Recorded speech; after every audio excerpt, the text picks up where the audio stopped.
Godine 1922. jedan 15-godišnji dečak pun nade stiže u malu radionicu za popravku automobila u Tokiju. Vlasnik sumnjičav u njegov potencijal, poverava mu zadatke čišćenja i čuvanja svog deteta. Niko tada nije mogao da pretpostavi da će taj dečak, Soichiro Honda, jednog dana izgraditi globalni brend koji će promeniti industriju motocikala i automobila zauvek. Ovo je priča o tome kako je siromašni dečak kroz strast, odlučnost i mnogo neuspeha postao tvorac brenda vrednog milijarde dolara. Honda Motors.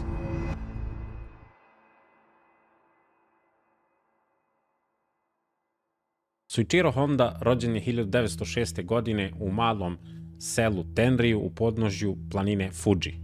Njegov otac, seoski kovač, bio je poznat po popravci bicikala, dok je njegova majka bila vešta krojačica. Porodica je živjela skromno, boreći se sa siromaštvom, a Soichiro je odrastao gledajući kako se njegovi roditelji trude da sastave kraj sa krajem. Kao dete bio je znatiželjan i fasciniran mašinama. Jednog dana dok se igrao u selu čuo je neobičan zvuk i ugledao prvi automobil u svom životu, Ford Model T. Taj trenutak ga je toliko očarao da je trčao za automobilom, diveći se kako se kreće bez pomoći konja. To je bio trenutak kada sam shvatio da želim da razumem mašine, govorio je kasnije. Iako nije bio zainteresovan za školu, Soichiro je pokazao izuzetnu radoznalost i sposobnost da razume mehaniku. Pomagao je svom ocu u popravci bicikala i često je eksperimentisao sa alatima i mašinama.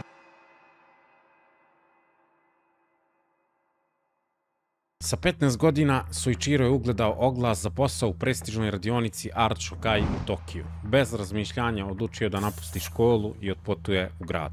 Kada je stigao, bio je zapanjen brzim tempom života u Tokiju, potpuno drugačijim od mirnog sela u kom je odrastao.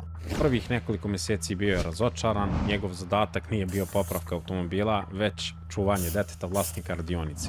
Često je razmišljao o dostajanju, ali sramota povratka kući ga je zadržala. Vremenom, vlasnik radionice je primijetio njegovu posvećenost i strast, pa mu je dao priliku da počne sa manjim popravkama. Soichiro je brzo napredovao, postajući jedan od najpouzdanijih radnika u radionici.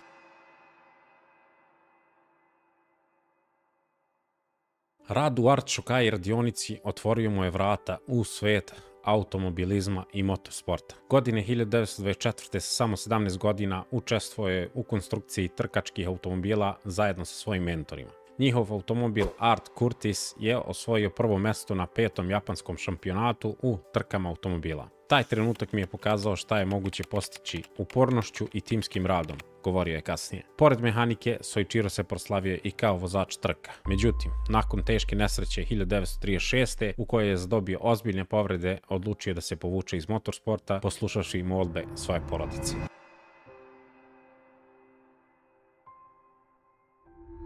Godine 1948. nakon što je prošao kroz razorne posljedice Drugog svjetskog rata, Soichiro Honda se odlučuje da se fokusira na budućnost i osniva Honda Motor Company. Njegov cilj nije bio samo stvaranje proizvoda, želeo je da promeni način na koji ljudi doživljavaju prevoz. Prva ideja bila je jednostavna: ponuditi Japancima pristupačno i pouzdano provozno sredstvo u vrijeme kada je gorivo bilo malo, a bicikli su dominirali ulicama. Prvi proizvod nove kompanije bio je motorizovani bicikl sa malim motorom nazvan Type A. Ovaj model, poznati kao Bata Bata, zbog svog karakterističnog zvuka bio je instant uspeh, ali Soichiro nije bio zadovoljan s tim. Želeo je nešto revolucionarnije, motor koji će biti pristupačan, lagan i koristan svima, od običnih radnika do poslovnih ljudi. Godine 1958. stvoren je Honda Super Cub, model koji je promenio industriju motocikala zauvek. Bio je to motor koji su mogli koristiti svi, i muškarci i žene, bez obzira na iskustvo u vožnji. Uz jednostavan dizajn, pouzdanost i ekonomičnost, Super Cub je postao simbol posleratnog Japana i njegova popularnost brzo se proširila širom sveta. Do danas Super Cub ostaje najprodavaniji model motocikala u istoriji sa preko 100 miliona proizvedenih jedinica.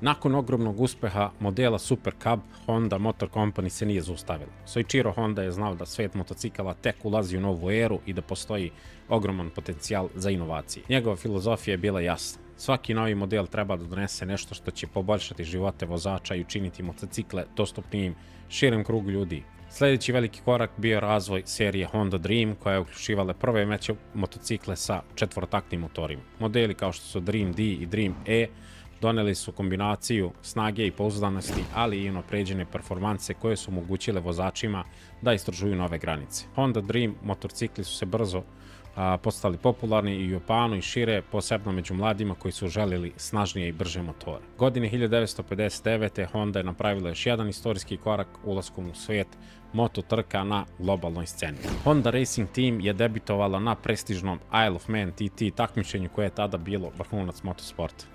Prvi nastupi nisu bili impresivni, Honda se suočila sa ozbiljnom konkurencijom i završila je daleko od prvog mesta. Međutim, Soichiro Honda je video trke ne kao poraz, već kao priliku za učenje. Njegov tim je analizirao svaki detalj nastupa i dizajna svojih konkurenata, odlučan da se vrati bolje nego ikad. Samo nekoliko godina kasnije Honda je triumfovala na Isle of Man TT osvojujući proizvođačku nagradu i zacementiravši svoje ime u istoriji motosporta.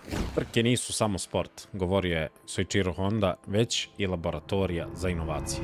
Uspeh na trkama nije samo učinio brand Honda poznatim širom sveta, već je doveo do razvoja naprednijih motorcikala za svakodnevnu upotrebu. Modeli poput Honda CB serije, uključujući legendarni CB 750, doneli su revoluciju u industriji motocikala.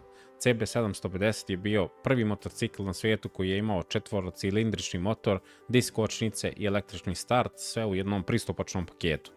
CB 750 je često nazvan kao prvi superbajk i postavio je standard za moderne motocikle. Njegova kombinacija performansi, pouzdanosti i cene privukla je kupce iz svih delova sveta, od Japana do Evrope i Amerike.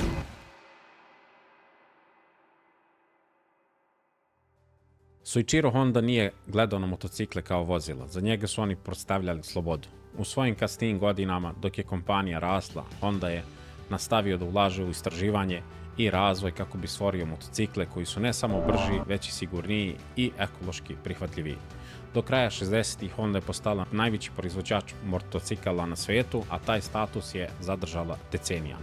Do danas Honda motocikli simbolizuju inovaciju i kvalitet, dok je priča o Soichiro Hondi i dalje inspiracija za sve one koji sanjaju da stvore nešto veliko ni iz čega.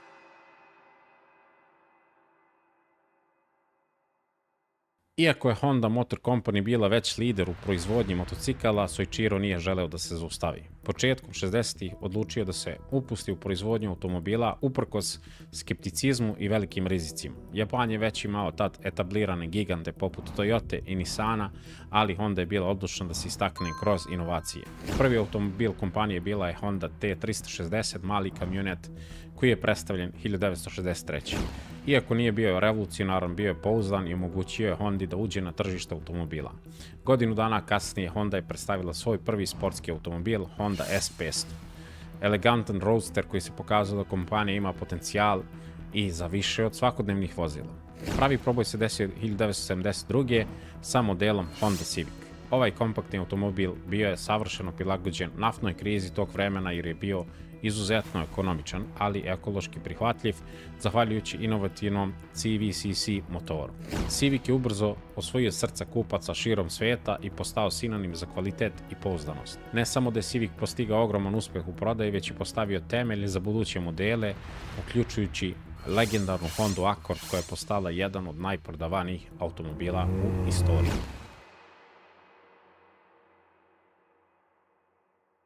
Soichiro Honda povukao se iz aktivnog upravljanja kompanijom 1973. godine, prepuštajući vođstvo sljedećoj generaciji lidera, ali njegovo nasleđe ostaje duboko ukorenjeno u filozofiji kompanije.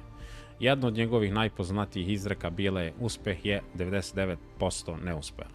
Soichiro verovao da svaki neuspeh donosi dragocenu lekciju, ali nikada nije pravio istu grešku dva puta. Ta filozofija omogućila je Hondi da neprestano inovira i proširuje svoje poslovanje od automobila i motocikala do brodskih motora, aviona i robota. Danas Honda Motor Company nije samo brand, to je simbol inovacije, pouzdanosti i strasti prema inženjeringu. Priča o Soichiro Hondi je inspiracija ne samo za poslovni svet, već i za svakoga ko se suočava sa izazovima i sanja o velikim stvarima. Moji neuspjesi su bili moji najveći učitelji, rekao je jednom Soichiro Honda, ali najvažnije da nikad nisam odustao.